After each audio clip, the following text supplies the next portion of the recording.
Tengan todos muy buenos días. Que el Señor les bendiga. Vamos a empezar con nuestra clase, nuestro sermón del día de hoy. Está basado en Mateo 24:13. El que persevere hasta el final, este será salvo. Nuestro hermano va a poner unas imágenes que vamos a estar viendo que se relacionan mucho con la clase. Pero vamos a empezar. Si puedes avanzar a la siguiente imagen. Vivimos, hermanos, en un mundo donde la excelencia se mide por cuánto dinero tenemos, por cuántos bienes tenemos. Avanza a la segunda imagen. El amor por las cosas materiales encarcela a muchos en un círculo vicioso donde las personas trabajan incansablemente por hacerse de estos bienes, mismos que luego con el tiempo desechan después de que la moda así lo demanda. La siguiente imagen. De esta manera, sus corazones son encarcelados como un hámster, como lo pueden ver en la imagen, y ciertamente corren en círculos sin tener ningún propósito y tampoco ningún objetivo. El materialismo, mis hermanos, es una de las muchas formas que el enemigo utiliza para ganar las almas de las personas. La idea aquí es que las personas estén muy ocupadas y que no descubran el peligro del pecado en el que se encuentran, y así no sentirán la necesidad de buscar a un Salvador. Entonces pasamos a la siguiente imagen del juez. La palabra de Dios, hermanos, es clara.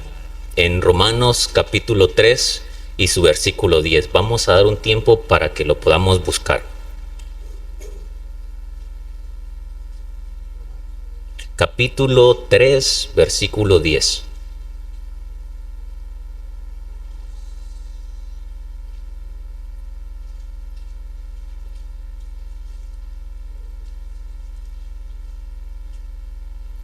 La carta a los romanos en su capítulo 3, versículo 10 nos dice que no hay justo en la tierra, ni siquiera uno.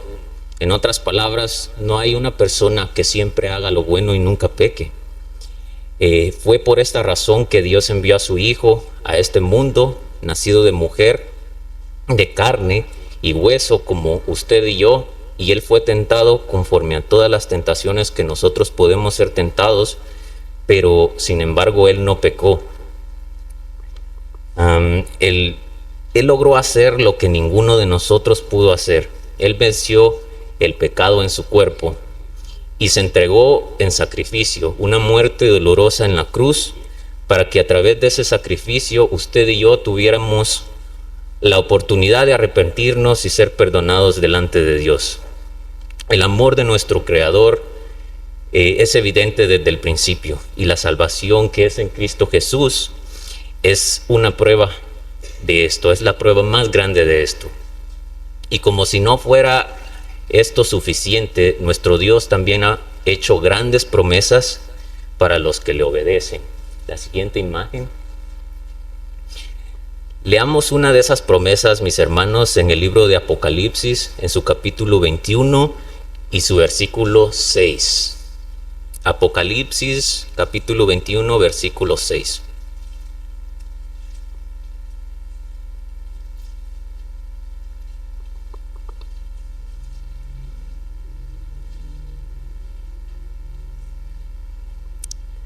La palabra de Dios dice así: hecho está, yo soy el alfa y la omega, el principio y el fin. Al que tuviera sed, yo le daré gratuitamente de la fuente del agua de la vida. El que venciere heredará todas las cosas, y yo seré su Dios y él será mi hijo. Miremos pues, hermanos, qué grandes bendiciones nos promete nuestro Padre. Obtendremos todas las cosas, no tendremos necesidad de nada, porque nuestro Creador estará con nosotros para siempre como nuestro Padre. Por lo tanto, quiero que hagamos énfasis en una palabra de este pasaje. La considero muy importante, hermanos. En el versículo 7 dice que estas promesas son para el que venciere. Ciertamente la palabra vencer, la siguiente imagen por favor, indica que tendremos que enfrentar una lucha. Incluí la foto de este soldado romano con su armadura, porque indica y hace referencia a la palabra lucha. Sin embargo, la lucha que aquí se refiere la libramos en la carne. A esto se refiere nuestro Señor Jesucristo en el capítulo 7 y versículos 13 y 14 del Evangelio de Mateo. Vamos a buscarlo. Mateo capítulo 7, versículos 13 y 14. Mientras lo buscamos, hermano, puedes poner la siguiente imagen.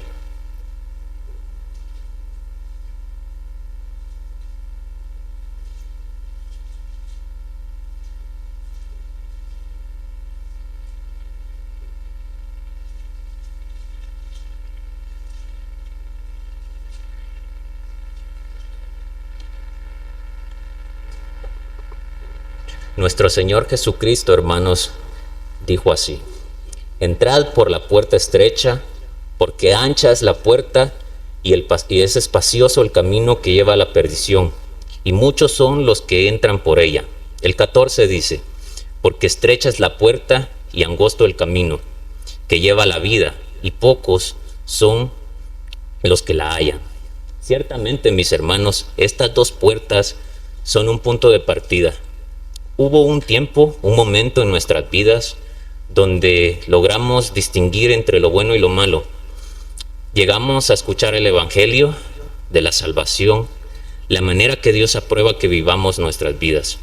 Es en este momento donde elegimos entrar por una de estas dos puertas. En cuanto a los caminos, hermanos, esto se refiere al estilo de vida que decidimos vivir mientras estamos aquí en la tierra. Es importante notar que nuestro Señor Jesucristo no mencionó acerca de caminos intermedios o puertas medianas, dando a entender con esto que la forma en la que decidamos llevar nuestras vidas nos llevarán ya sea a la salvación o a la perdición de nuestras almas. En cuanto a la puerta ancha, mis hermanos, y el camino espacioso, es fácil poder identificarlos. Esto para los que hemos obedecido y aprendido del Señor Jesús en las Escrituras. Sin embargo, dado a lo que les comentaba al principio, el materialismo es un ejemplo, pero hay muchos ejemplos en los que las personas pueden ser atrapadas. Estas personas no pueden ver en el error en el que se encuentran. Y sin embargo, hemos aprendido de Jesús de que las personas han decidido conducir su vida por un camino alejado de Dios y les es muy difícil por esto identificar el peligro. Haber decidido llevar sus vidas, mi hermano, por este camino indica que hay un rechazo por parte de ellos en cuanto a hacer la voluntad de Dios. La carta a los Romanos, en su capítulo 1, sus versículos 28 al 32, vamos a buscarlo.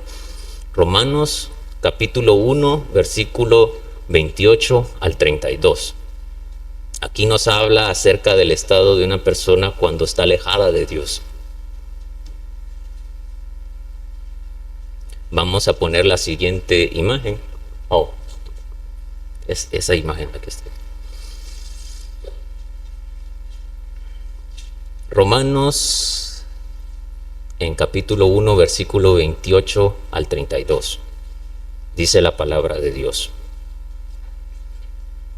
y como ellos no aprobaron tener en cuenta a Dios, Dios los entregó una mente reprobada para hacer cosas que no convienen, estando atestados de toda injusticia, fornicación, perversidad, avaricia, maldad, llenos de envidia, homicidios, contiendas, engaños y malignidades, murmuraciones, detractores, aborrecedores de Dios, injuriosos, soberbios, altivos, inventores de males, desobedientes a los padres, necios, desleales, sin afecto natural, implacables, sin misericordia, quienes habiendo entendido el juicio de Dios, que los que practican tales cosas son dignos de muerte, no solo las hacen, sino que también se complacen con los que las practican. Todas estas cosas que aquí se mencionan, mis hermanos, son el resultado de no tomar en cuenta el consejo de Dios para nuestras vidas.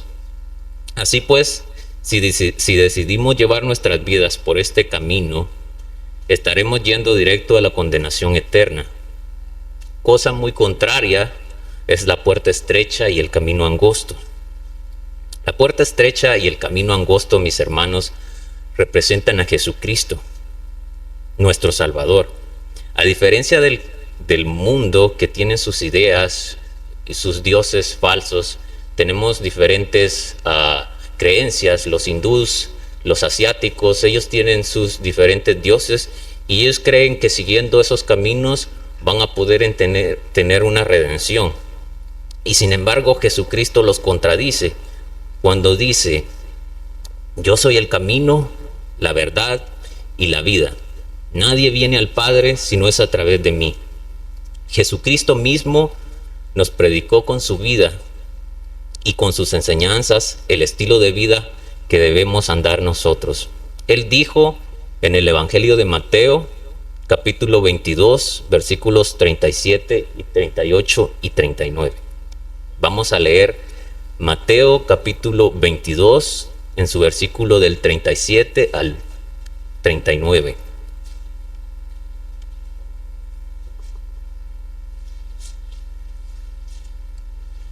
Mateo capítulo 2 versículos 37 al 39.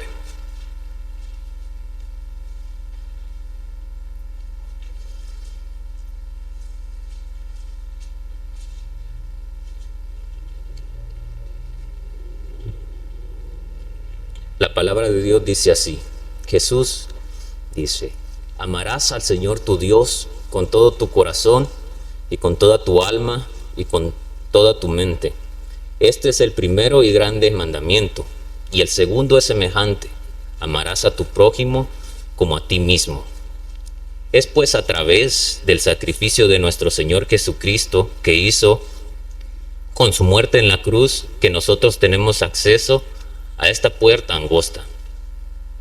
La naturaleza estrecha de la puerta y el tamaño angosto del camino indican, mis hermanos, que para poder llevar un estilo de vida que a Dios le agrada, debemos despojarnos y batallar contra los deseos del mundo que acabamos de leer en la carta de los Romanos. Llegados a este punto, hemos encontrado la puerta y el camino que Dios aprueba, que es Jesucristo. Y es necesario, pues, mantenernos en este camino, hermanos. Es importante también tomar en cuenta de que al decidir tomar este camino, también ganamos un enemigo muy peligroso. Él hará todo en su poder para desviarnos del camino, pues su objetivo principal es destruir la obra de Dios. El Señor conoce muy bien la astucia y la peligrosidad de este enemigo y por eso nos advierte a estar alertas. Esta advertencia la tenemos en Primera de Pedro 5:8. Primera de Pedro 5:8.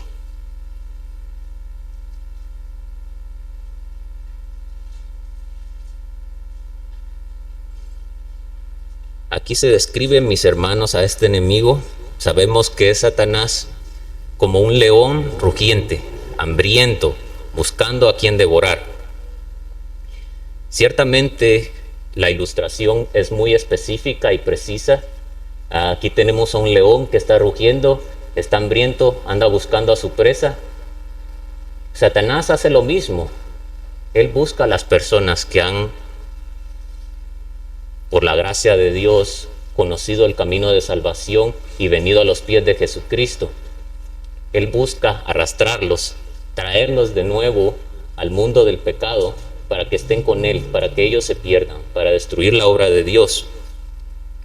Por eso ciertamente el llamado es de carácter espiritual, mis hermanos. El enemigo conoce nuestras debilidades y ciertamente las usará en nuestra contra. ¿Qué debemos nosotros entonces hacer para estar preparados? La palabra de Dios es clara y nos dice en 1 Corintios 12:9. Vamos a buscarlo. 1 Corintios 12:9.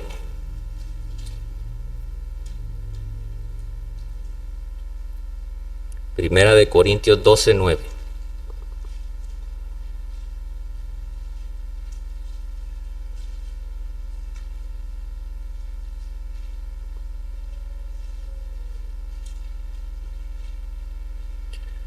Aquí el Señor nos dice, nos enseña de que su poder se perfecciona en nuestras debilidades, dando a entender que no estamos solos y que es a través de esas debilidades cuando nosotros tenemos una oportunidad, mis hermanos, para poder gloriar para poder gloriar a nuestro Dios, poniendo en práctica su palabra y confiando en el poder de su Espíritu Santo, que nos fortalece para poder vencer nuestras debilidades.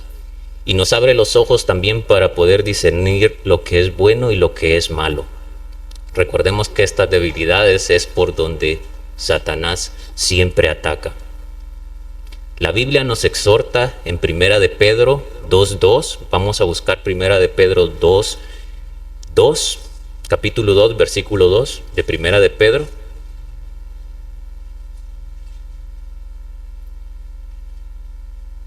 Hemos conocido la verdad, hemos venido a Jesucristo, hemos aceptado su sacrificio, pero no termina todo ahí. Ciertamente hemos obtenido la salvación por creer con fe.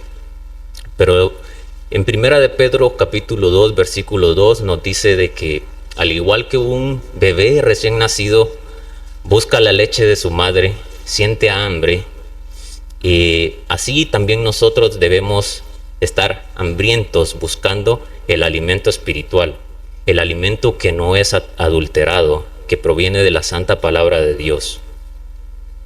Esto para que crezcamos para la salvación. Y es en este punto, hermano, donde muchos pueden confundirse y pensar que la salvación la obtendremos por nuestras propias obras. Esto no puede estar más alejado de la realidad, mis hermanos. La salvación no se obtiene por obras, sino por haber creído con fe en el sacrificio que hizo nuestro Señor Jesucristo por nosotros en la cruz del Calvario. Entonces, preguntarán unos, ¿para qué son las obras? Las obras, mis hermanos, son una confirmación de que hemos creído en Jesucristo, y no solo en el sacrificio que Él hizo, sino también en todas sus palabras. Un ejemplo muy grande de esto lo podemos encontrar en las palabras de Jesús en el Evangelio de Juan, en su capítulo 3 y versículo 5. Vamos a buscar el Evangelio de Juan en su capítulo 3, versículo 5.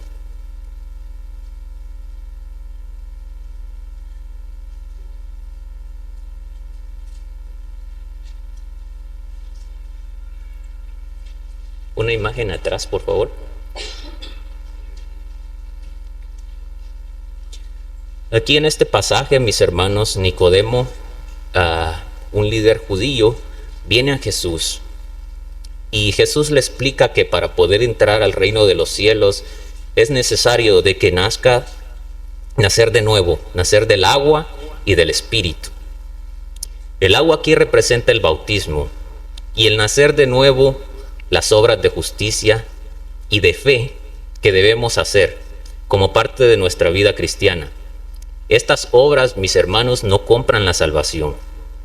Estas obras confirman que hemos creído a Dios con fe y también nos hace crecer en el conocimiento para no permitirnos que descuidemos esta salvación que hemos obtenido el día que creímos y fuimos bautizados.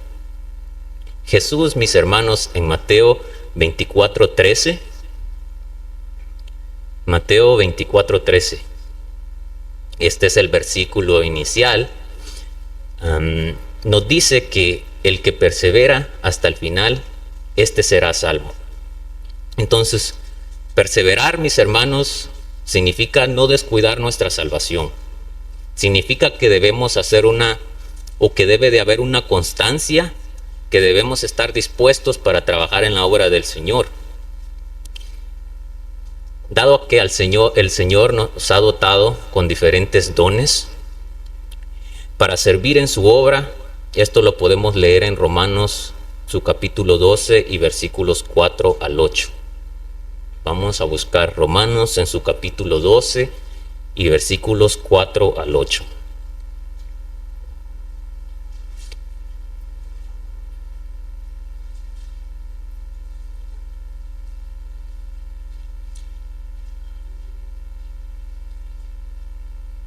Aquí nos dice, mis hermanos, el capítulo 4, el capítulo 12, versículo 4. Porque de la manera que en un cuerpo tenemos muchos miembros, pero no todos los miembros tienen la misma función, así nosotros, siendo muchos, somos un cuerpo en Cristo, y todos miembros los unos de los otros. De manera que teniendo diferentes dones, según la gracia que nos es dada, si el de profecía, úsase conforme a la medida de la fe, o si el de servicio, en servir, o el que enseña en la enseñanza, el que exhorta en la exhortación, el que reparte con liberalidad, el que preside con solicitud, el que hace misericordia con alegría. No seamos, pues, hermanos, indiferentes al trabajo en la obra del Señor. Veámoslos más bien mejor como una oportunidad para poder demostrar al Señor lo agradecidos que estamos por habernos dado tanto sin merecerlo. Tengamos siempre en mente que sin el Señor nosotros seríamos polvo.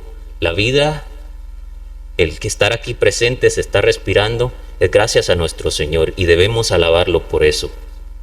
No seamos, mis hermanos, como el hombre de la parábola de los talentos, que encontramos allá en el Evangelio de Mateo, en su capítulo 25, empezando del versículo 14. Mateo 25, versículo 14 en adelante.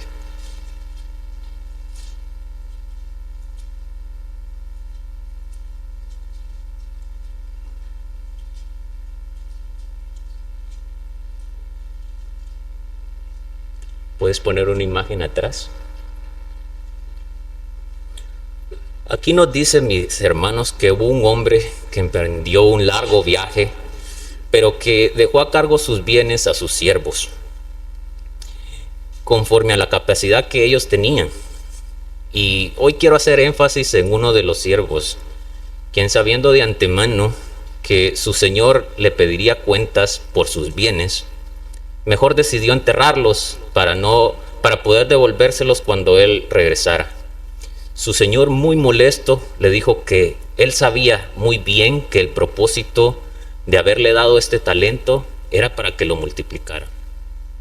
El señor le preguntó, ¿por qué no se lo dio a los banqueros? Así hubiera podido ganar interés. Esto me hace pensar, mis hermanos, de que muchas veces hay hermanos que les cuesta un poco identificar cuál es el don que han recibido del Señor. Pero, sin embargo, mientras ellos lo descubren, mientras lo descubrimos, no deberíamos de estar sin hacer nada. Deberíamos de apoyar a los hermanos que trabajan arduamente en la obra. Así no estaremos ociosos y el Señor verá nuestro interés y el amor por servirle.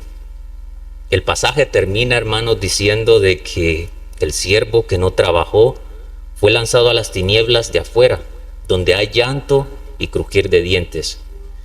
¿Por qué, pues, este siervo fue castigado de esta manera tan severa? La respuesta a esta pregunta la podemos encontrar en el Evangelio de San Lucas, en su capítulo 11 y su versículo 23. San Lucas, capítulo 11 y su versículo 23. Aquí Jesús hace una afirmación. Él dice que el que no es conmigo, contra mí es, y el que conmigo no recoge, desparrama.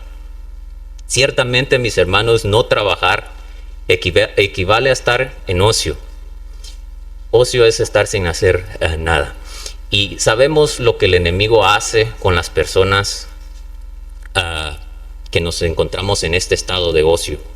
¿Recuerdan la ilustración que les puse de el león que andaba rugiendo buscando su presa? Es en este estado en el que él busca a las personas para atacarlas, para arrebatarlos del camino de la salvación.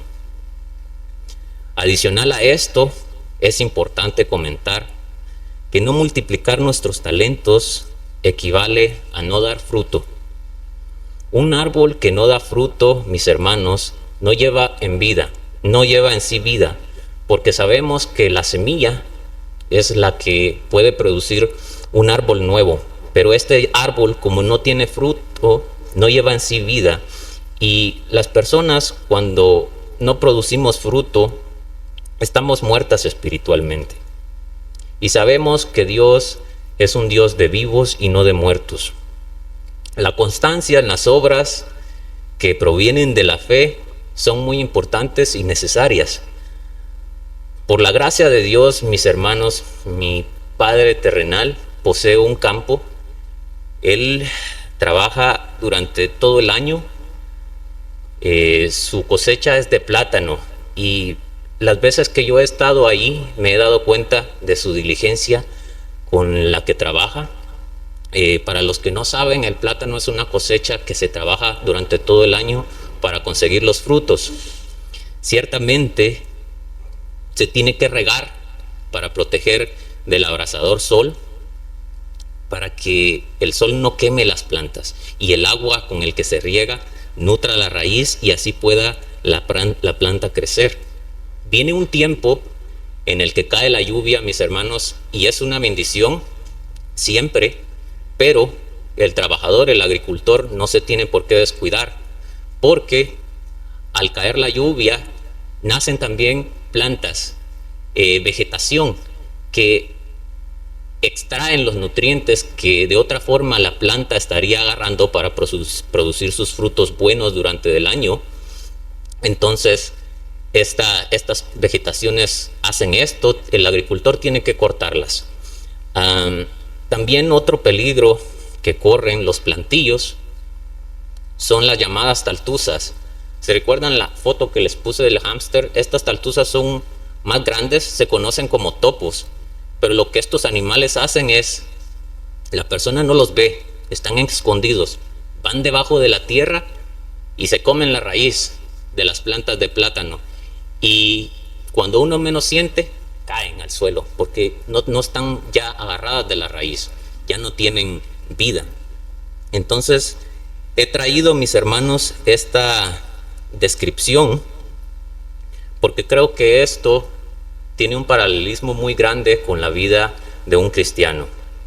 El sol que seca la cosecha, si ésta no recibe el agua a tiempo, es como nosotros cuando decidimos dejarnos de congregar aquí en la iglesia con nuestros hermanos. Así pues, al igual que la planta que necesita del agua para desarrollarse y producir el fruto, así nosotros necesitamos estar en unidad como hermanos, nutriéndonos juntos a través de escuchar la palabra de Dios. Vamos a poner la siguiente planta, la siguiente foto. La lluvia, mis hermanos, que cae hace crecer la vegetación. Ciertamente es una bendición, y cuando nosotros recibimos muchas bendiciones, muchas veces es fácil olvidarnos de el trabajo que necesitamos hacer. Nos llenamos de bendiciones y no nos damos cuenta de que tal vez esas bendiciones pueden hacer que nosotros nos desviemos del camino. Es de suma importancia no dejar que los problemas ahoguen y nos aparten de las bendiciones de nuestro Dios. Debemos siempre estar alertas, mis hermanos, y meditar y pensar en lo afortunados que somos. Con respecto a lo del topo que les comentaba, muchas veces se infiltran personas en las iglesias, tienen apariencia de ser buenas personas, de no tener malas intenciones, pero escondidamente, como lo hace el topo, vienen introduciendo ideas que son contrarias a la palabra, y esto aparta a muchos de la verdad. Así equivale pues a que vienen y se llevan el tesoro que esa persona ha recibido, que es la enseñanza no adulterada, y se la comen así como el topo con la raíz, y la persona viene a estar alejada de Dios. Entonces, como les decía, debemos de considerar lo afortunados que somos por la salvación que hemos recibido. No hay nada en el mundo, hermanos, que se compare a esta salvación. A diferencia de cualquier cosa que el mundo pueda ofrecer, esta salvación es eterna. Imaginémonos, pues, hermanos, y esta es la foto que quería aquí, que por un momento, imaginémonos de que vivimos eternamente en un lugar donde no hay enfermedad, no hay dolor, no hay violencia, no hay injusticia, donde nuestro Creador estará para siempre con nosotros y nos dará todas las cosas. Meditemos en estas cosas y esforcémonos pues y seamos diligentes, crezcamos en el conocimiento de las Escrituras y moldeemos nuestro carácter, mis hermanos, para que al actuar de esta manera estemos actuando como Cristo actuó cuando estaba aquí en la tierra. De esta manera seguiremos el consejo de nuestro Dios en Primera de Pedro capítulo 2, sus versículos 15 al 17. Primera de Pedro capítulo 2, 15 al 17.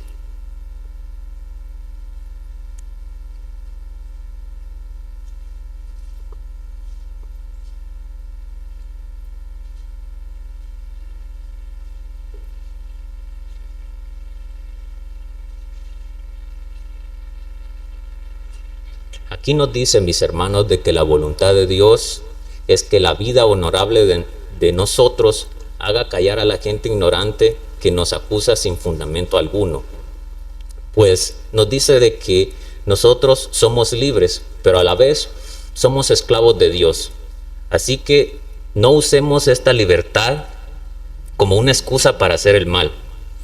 Respetemos y amemos a la familia de la fe, a los creyentes, que temamos a Dios, que respetemos a todos y que también respetemos al rey. En este caso el rey se puede interpretar como las autoridades. Ahora, aquí resalta la importancia de un buen testimonio, pues aunque muchos no lo consideran de esta forma, los cristianos, hermanos, predicamos con nuestra forma en la que conducimos nuestras vidas. Muchas personas, hermanos, nos observan y buscan encontrar en nosotros cualquier defecto, esto para justificar por qué ellos todavía no han venido a los pies de Jesús. Esforcémonos pues para que la gente no tenga nada malo que decir de nosotros. Además, al llevar una vida ejemplar, no tendremos estorbo cuando compartamos el mensaje de las buenas nuevas con otros. Cuando las personas no han venido, mis hermanos, a los pies de Jesús, ellos piensan que poseen todo el tiempo del mundo. Ellos no consideran la muerte como algo que les pueda sorprender. Hacen planes para el futuro y no se recuerdan de su Creador. El mundo les mantiene tan ocupados y también tan cegados para que no vean el peligro de la condenación eterna en el que se encuentran. Y también el regalo grande de la salvación y de la vida eterna que Dios nos ofrece. Esto es gratuitamente a través de su Hijo Jesucristo. Las Escrituras son claras y nos dicen en 2 de Tesalonicenses capítulo 2, sus versículos 6 al 10. Vamos a poner la siguiente imagen mientras buscamos 2 de Tesalonicenses capítulo 2, sus versículos del 6 al 10.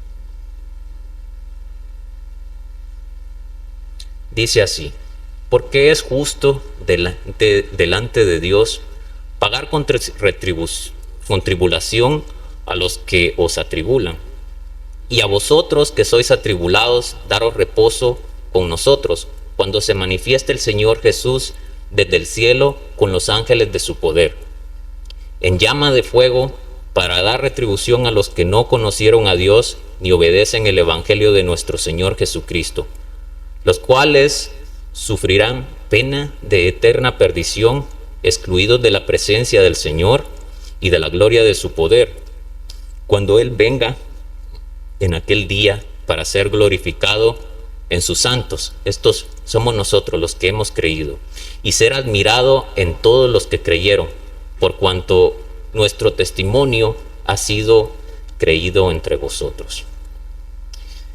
Mi estimado oyente, si alguno no ha venido a los pies de Jesús, déjame decirte que el regalo de la salvación sigue vigente para todo aquel que se arrepiente y decide obedecer el Evangelio del Señor Jesucristo. Ciertamente no hay razón válida ni cosa en este mundo que valga la pena para estar separados de nuestro Salvador y ajenos a sus promesas. Nuestro hermano que está preparado con un canto entonará el canto, y si tu deseo es venir a los pies de Jesucristo, puedes dejarlo hacer saber después del canto. Pero si ya eres cristiano y sientes que te has alejado del Señor, que le has fallado en tu corazón, este es un buen día para ponernos a cuentas. Recordemos que mientras se dice hoy, podemos buscar al Señor. Cuando Él regrese, ya sea que Él regrese o nosotros fallezcamos, ya no va a haber otra oportunidad. Con este pensamiento los dejo. Mi hermano, si puede traer un canto.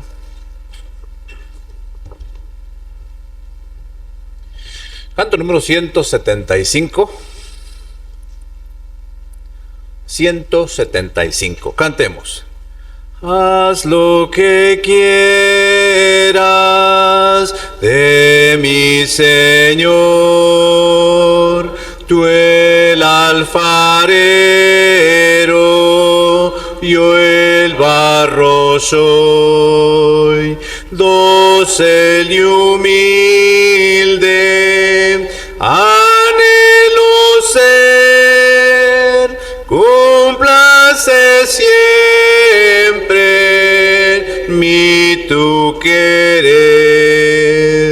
Haz lo que quieras de mi Señor.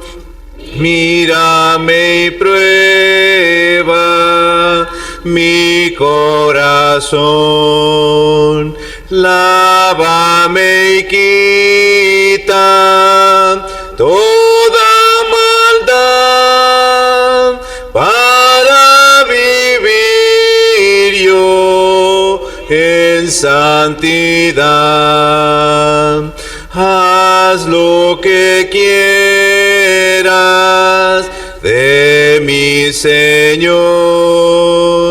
Cura mis llagas y mi dolor. Tuyo es, oh Cristo, todo poder. Sáname hoy si es tu placer.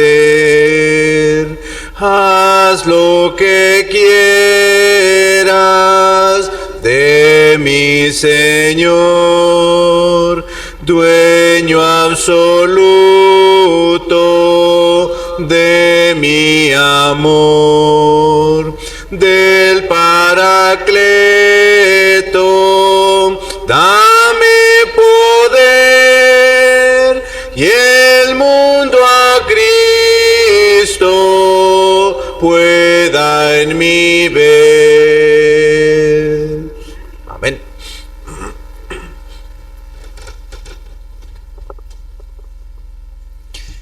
Si el Señor ha tocado en este día tu corazón, no lo dejes para mañana. El Señor dice que estoy a la puerta y toco, y el que abriere, entraré y cenaré con él. Ciertamente, la salvación, como les decía, sigue vigente hasta el día de hoy. Si alguno tiene el deseo de ser bautizado,